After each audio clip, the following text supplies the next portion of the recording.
Yang dimaksud dengan ketimpangan pendidikan adalah ketidaksetaraan atau ketidakmerataan penyesuaian infrastruktur sebagai penunjang kualitas pendidikan yang disertai dengan ketimpangan antar wilayah, desa, atau kota. Faktor yang mempengaruhi ketimpangan pendidikan. Yang pertama kita bisa lihat di desa. Kalau di desa itu biasanya kurangnya fasilitas sekolah. Yang kedua, guru pengajarnya kurang kompetentif.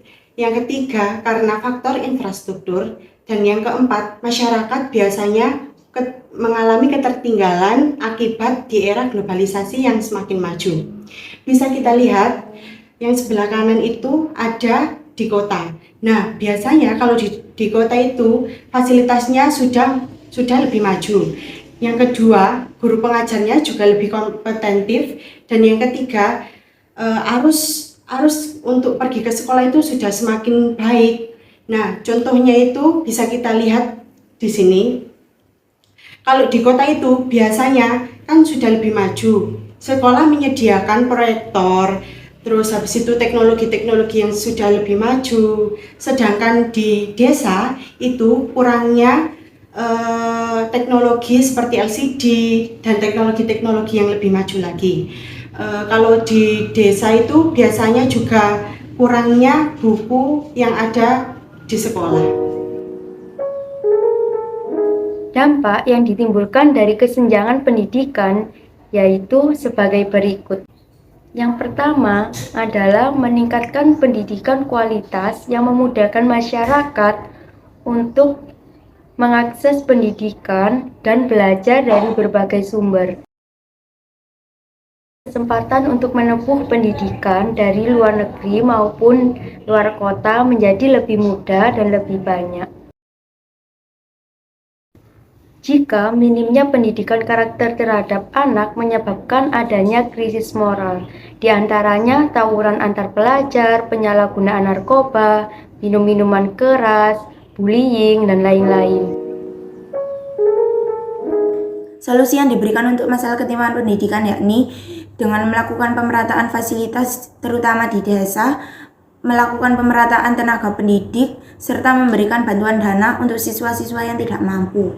Contohnya di Papua, apabila mereka diberikan kurikulum merdeka seperti kita, pasti mereka tidak akan mampu karena kurangnya fasilitas, sarana dan prasarana, serta tenaga pendidik yang masih minim. Bukti contoh adanya ketimpangan pendidikan antara di desa dan juga di kota. Yang pertama, di desa fasilitas sekolah masih sangat kurang layak, sehingga proses belajar mengajar pun dapat menjadi penghambat karena fasilitas yang kurang itu. Berbeda dengan di kota, bisa kita lihat di sini, fasilitas di kota sudah sangat mumpuni, sehingga proses belajar mengajar dapat meningkat juga. Yang kedua yakni akses jalan. Akses jalan di desa sangat sulit dilalui bagi pelajar untuk datang ke sekolah. Seperti gambar di samping ini, akses jalannya sangat sulit, sehingga apabila pelajar ingin menuju sekolah itu sangat sulit untuk melaluinya. Berbeda dengan di kota, akses jalan di kota sudah sangat cukup baik, sehingga mudah bagi pelajar menuju ke sekolah. Yang ketiga, yakni tenaga pendidik. Tenaga pendidik di desa cenderung masih sangat kurang, bahkan jikapun ada, masih kurang profesional dibandingkan dengan di kota. Di kota, tenaga pendidik sudah sangat profesional.